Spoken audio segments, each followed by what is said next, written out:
నమస్తే TV 49 news కి స్వాగతం. నా పేరు యశ్వంత్. రైతు సంక్షేమమే కూటమి ప్రభుత్వ లక్ష్యమని కొత్తపేట నియోజకవర్గ ఎమ్మెల్యే బండారు సత్యానందరావు పేర్కొన్నారు.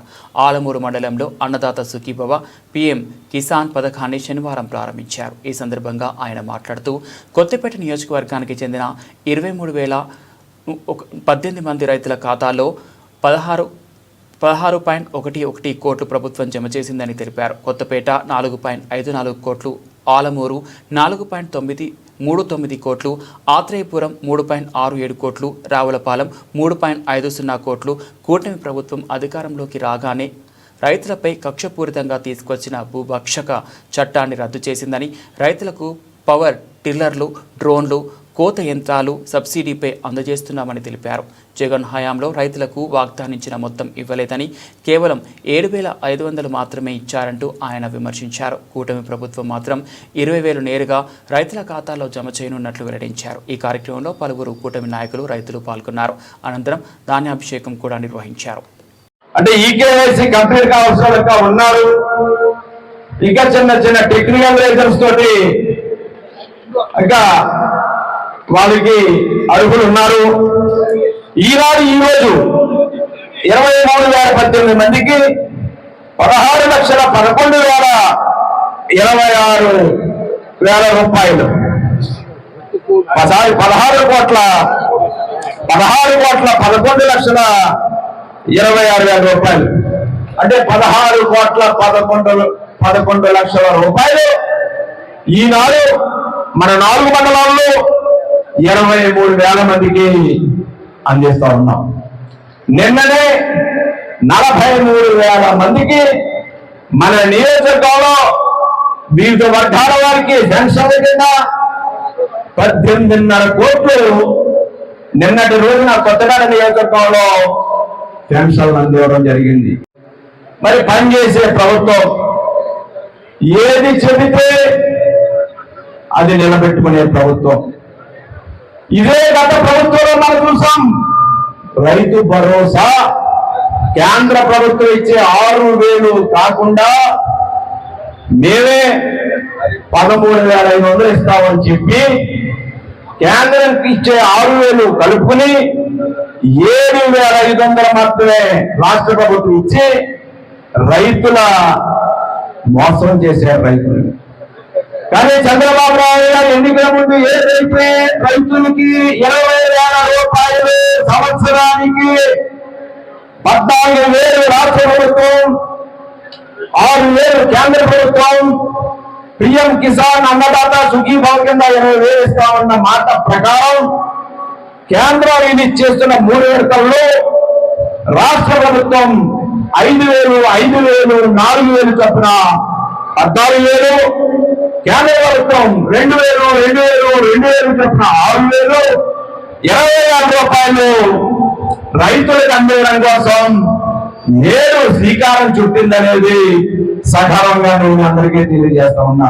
దాంట్లో అమ్ముకుంటే డబ్బులు రాని పరిస్థితి, ర్యాండమైజేషన్ అని, ఈకేవైసీ అని, లేదా రకరకాల కారణాలతో ఈనాడు ధాన్యం అంతా గతంలో 50% ప్రభుత్వం 50% మేళల్లో కొనుగోలు చేస్తే మొన్న పంటలో మొత్తం పంట అంతా కూడా రాష్ట్ర ప్రభుత్వం కొనుగోలు చేసింది.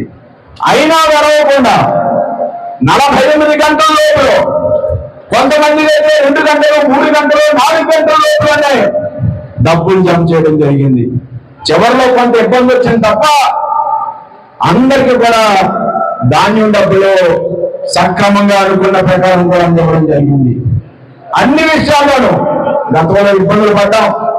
పెరికూరు లాంటి గ్రామాల్లో నేను చూశాను. రైతులు క్యూలో నిలబడి ఎరువుల బస్తాల కోసం రోజులు తరబడి నిలబడే పరిస్థితి. ఎరువులు అందకపోయారు, విత్తనాలు అందకపోయారు, అనేక మోసాలు చూసాం. ఇన్సూరెన్స్లకు పంపిణీలో చాలా మోసాలు జరిగాయి. ఇక్కడే చంద్రూరులో, పెదపల్లలో రైతాంగం డబ్బులు ఇన్సూరెన్స్ పేరుతో దోచేశారు చేశారు. కొన్ని చోట్ల దేవరపల్లిలో ధాన్యం కొనుగోలు కోసం ఎక్కడో కన్వర్షన్ భూములు లేదా పంచాయతీ చెరువులు సొంత భూములు నెంబర్లు తీసేసి ఆనాడు ధాన్యం కొనుగోలు కూడా గోల్మాల్ చేశారు. ఆనాడు సస్పెండ్ చేయడం జరిగింది. మనం ఈ అక్రమాలు అవినీతి బయటికి తీసుకొస్తే రైతుల కోసం ఆలోచన చేసి పనిచేసే ప్రభుత్వం ఎన్డీఏ కూడిన ప్రభుత్వం. మనం మరి ప్రభుత్వం చేస్తున్న సదుపాయాలన్నీ కూడా అందుకుని అభివృద్ధి చెందాలని మీకు తెలియజేస్తా ఉన్నాను. అదేవిధంగా ఈనాడు ఇప్పుడు మన అమ్మాయి ఎప్పుడే చెప్తున్నారు ఈ ఆఫీసులో రోడ్డు లేదు అంటే మొన్న 25 లక్షల రూపాయలు 17 లక్షలు ఎన్ఆర్జీఎస్ మండల 15th ఫైనాన్స్ 8 లక్షలు 25 లక్షల రూపాయలు ఆఫీసులో ఉన్న రోడ్లని కూడా సిమెంట్ రోడ్డుగా మార్చాలని కూడా మన్నీ మంత్రి వచ్చి శంకుస్థాపన చేయడం జరిగింది. ఇప్పుడే జూనియర్ కాలేజీ వెళ్ళొస్తున్నందుకు ఆలస్యమైంది. అక్కడ ప్రహారీ కూడా లేదు, స్థలమంతా ఆక్రమణ గురవుతుంది. అక్కడ ప్రహారీ కూడా నిర్మించాలని ప్రిన్సిపాల్ గారు అక్కడ పెద్దలు కోరడం, కలెక్టర్ గారి దృష్టికి తీసుకెళ్ళడం, వారు సానుకూలంగా స్పందించడం, ఆర్టీ గారు కూడా వెళ్ళి ఆ కాలేజీని చూడటం జరిగింది. ఇప్పుడే అక్కడ కాంపౌండ్ వాళ్ళకి శంకుస్థాపన చేసిన వస్తా ఉన్నారు. ఇంకా కాలేజీ భవనాలు కావాలి, 2 కోట్ల రూపాయల కాలేజీ భవనాలు కావాలంటే వాటికి కూడా ప్రతిపాదన పెట్టాం. కలెక్టర్ గారు తప్పకుండా వాటి ఏదో నిధులు ఏర్పాటు చేస్తామని హామీ ఇవ్వడం జరిగింది. జూనియర్ కాలేజీలు కూడా త్వరితగతిన దృష్టి పెట్టి అభివృద్ధి చేస్తామని మనం చేస్తూ ఉన్నారు. లేదా చంద్రబాబు నాయుడు గారు చెప్పిన మాట ప్రకారం కేంద్రం 6,000 కూడా 14,000 ఈ రోజు చెప్పడం మోసమా? మీరు ఇచ్చిన 7,500 గొప్ప, ఈనాడు చంద్రబాబు నాయుడు గారు ఇస్తున్న 14,000 గొప్ప? ప్రజలే రైతులే నిర్ణయించాలని కోరుతా ఉన్నా. ఏదో విధంగా వంకలు పెట్టడం, దుష్ప్రచారం చేయడం, ప్రజల్లో లేనిపోని వరదూయనుడి కార్యక్రమాలు చేయడం తప్ప ఈ ప్రభుత్వం చేస్తున్న కార్యక్రమాలు తట్టుకోలేక, ప్రభుత్వానికి ప్రజల నుంచి వచ్చినటువంటి ఆదరణ భరించలేక తప్పుడు ఆరోపణలో లేనిపోని దుష్ప్రచారాలు చేస్తా ఉన్నారు. ప్రజలు రైతులు అది గమనించాలని కూడా నేను కోరుకుంటా ఉన్నాను. ఈ విధంగా ఈ ప్రభుత్వం అన్ని విధాల మరి 3 దఫాలుగా 20,000 కేంద్రం రాష్ట్రం కలిపి అందివ్వడం జరుగుతుంది. అదేవిధంగా ల్యాండ్లెస్ టెనెంట్ కౌలుదారులు ఉన్నారు, భూమి లేని వారు కౌలు రైతులు ఉన్నారు, వారు కూడా ఈ యొక్క సహాయం అందుతుంది. రబీలో అక్టోబర్లో 10,000 రూపాయలు, సమ్మర్లో 10,000 రూపాయలు కౌలు రైతులకు కూడా అన్నదాత సుఖీభవ అందుతుంది అని సగర్వంగా నేను తెలియజేస్తా ఉన్నాను.